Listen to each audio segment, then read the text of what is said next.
Bonjour à tous et ravi de vous retrouver pour ce nouvel épisode du Comics Dude, aujourd'hui consacré à ma toute dernière lecture qui m'a franchement emballé, que j'ai englouti en moins d'une heure, et c'est sans doute, à mon avis, l'un de ses deux seuls gros défauts. Je vous présente The Shadow Planet, une histoire de Gianluca Pagliarani et Giovanni Barbieri, dessinée par Gianluca, script de Giovanni. Il fut édité en France par Comics Initiative en mai 2022.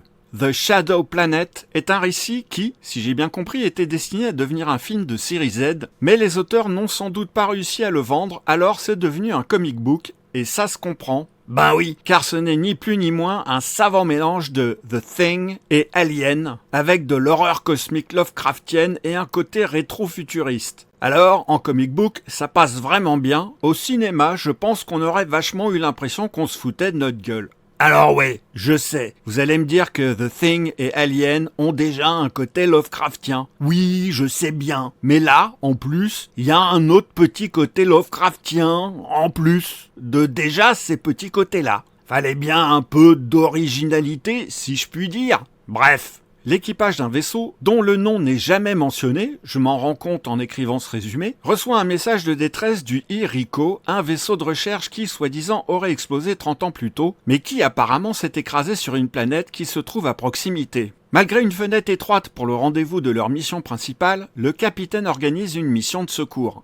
Un skeleton crew reste à bord pendant que le gros de l'équipage embarque dans la navette pour la mission de sauvetage. Ça vous rappelle pas quelque chose ? Sur place, il constate que le vaisseau qui émet le signal de détresse ne semble pas être endommagé. En tout cas, il ne s'est pas écrasé. Une fois à bord, il trouve un robot humanoïde et une capsule cryogénique avec une survivante. Après l'avoir réveillée, elle raconte que toute sa famille a été décimée par son père après avoir été exposée à un étrange brouillard avant de saboter le système de propulsion du vaisseau. Rapidement, l'équipage commence à être victime d'hallucinations, de paranoïa et d'attaques inexplicables. La frontière entre réalité, folie et présence extraterrestre devient de plus en plus floue, tandis que l'équipage lutte pour survivre et comprendre ce qui se passe réellement dans l'ombre de cette planète. The Shadow Planet est un véritable hommage assumé à la SF horrifique. La BD ne cherche pas à cacher ses influences. On y retrouve des éléments rappelant Alien au travers de son équipage, The Thing pour la paranoïa et le mode de contamination qui crée la méfiance entre les personnages, et les récits de H.P. Lovecraft pour le côté horreur cosmique et folie provoquée par l'inconnu.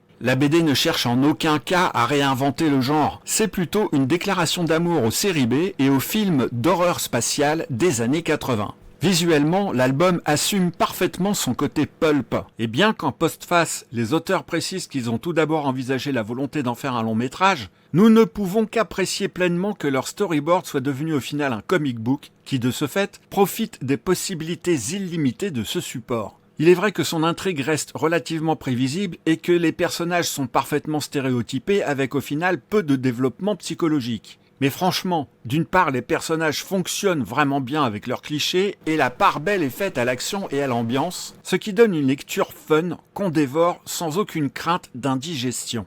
Il ne faut surtout pas s'attendre à une œuvre qui révolutionne le genre. C'est une BD de survie spatiale horrifique, très efficace et visuellement impressionnante, dont le principal attrait est son mélange d'horreur cosmique, de paranoïa et de body horror qui rappelle les grands classiques du cinéma de genre. Si l'histoire reste assez conventionnelle, la mise en scène, les dessins et l'atmosphère compensent largement ce manque d'originalité. Je vous ai parlé en tout début d'épisode de son premier gros défaut et je dois malheureusement conclure sur son deuxième. Et là, j'ai bien peur que vous m'en vouliez terriblement de vous avoir mis comme ça l'eau à la bouche sur ce titre, alors que son deuxième très gros défaut est qu'il est aujourd'hui malheureusement épuisé. Non, mais tirez pas sur le messager. Comics Initiative, cette petite maison d'édition qui sait mettre la main sur de vrais bons titres, qui, pour des raisons financières, et on peut le comprendre au vu des conditions du marché de la bande dessinée en France, passe trop souvent par des campagnes de financement participatif et malheureusement au final, lorsque les stocks sont épuisés, il est assez rare que des titres soient réédités. De plus, dans le cas de The Shadow Shadow Planet, les auteurs ont par la suite signé un contrat avec Image Comics aux USA, qui a demandé un contrat d'exclusivité internationale. De ce fait, Comics Initiative n'en a plus les droits. Alors mon conseil, lorsque vous tombez sur un titre qui vous plaît chez Comics Initiative, ne le laissez pas passer. Une fois épuisé chez votre libraire, puis sur Canal BD, il ne reste plus que Le Bon Coin ou Rakuten, ou encore Amazon où on peut trouver de l'occasion. Mais lors de ma dernière recherche, les vendeurs en demandaient au minimum plus de 4 fois son prix initial.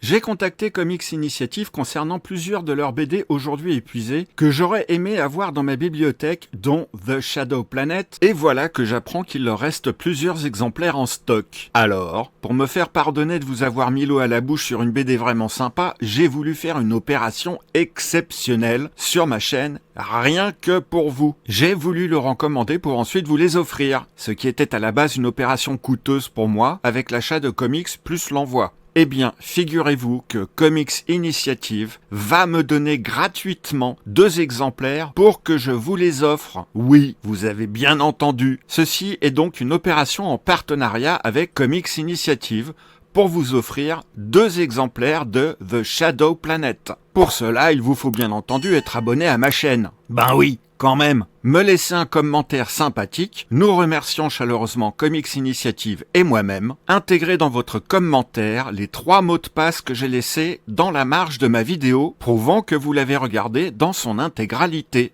Profitez-en également pour me dire comment vous êtes tombé sur ma chaîne, quelle est la première vidéo que vous avez vue et quelle est votre vidéo préférée. À la fin du mois de juin de cette année, je procéderai à un tirage au sort pour ceux qui auront répondu à toutes mes conditions dans un épisode spécial hors série dans ma toute première vidéo en live action. Et pour pimenter le tout, si d'ici là je dépasse les 300 abonnés et que vous êtes plus de 50 à participer, alors j'offrirai un 3e exemplaire à un 3e nom tiré au sort. Une fois que votre nom sera révélé, il vous suffira de m'envoyer un mail avec vos coordonnées, nom, prénom et adresse postale pour que je puisse vous envoyer votre exemplaire de The Shadow Planet qui aura mon logo de gaufret sur la page de garde. J'espère, avec cette initiative de ma part, que vous ne m'en voudrez pas trop de vous avoir présenté ce titre non seulement épuisé, mais qui n'aura pas de réédition française de sitôt. J'ose à peine vous demander de cliquer sur le pouce, mais bon, peut-être aurez-vous tout de même apprécié mon geste, cette vidéo, sait-on jamais. Dernière chose, je vais commencer à ralentir le rythme de mes parutions, non seulement parce que je n'arrive plus à produire une vidéo par semaine, mais en plus, j'entame une période de rush au boulot qui va enchaîner sur les grandes vacances, puis une autre période de rush à la rentrée. Alors les quelques mois à venir vont très certainement être compliqués pour vous proposer du contenu. Mais rassurez-vous, je reste motivé pour continuer la chaîne, alors on se retrouve occasionnellement durant toute cette période, et je pense retrouver un rythme d'une vidéo tous les 15 jours aux alentours du mois d'octobre. Pour autant, n'oubliez pas de prendre le temps de lire et de lire en prenant votre temps.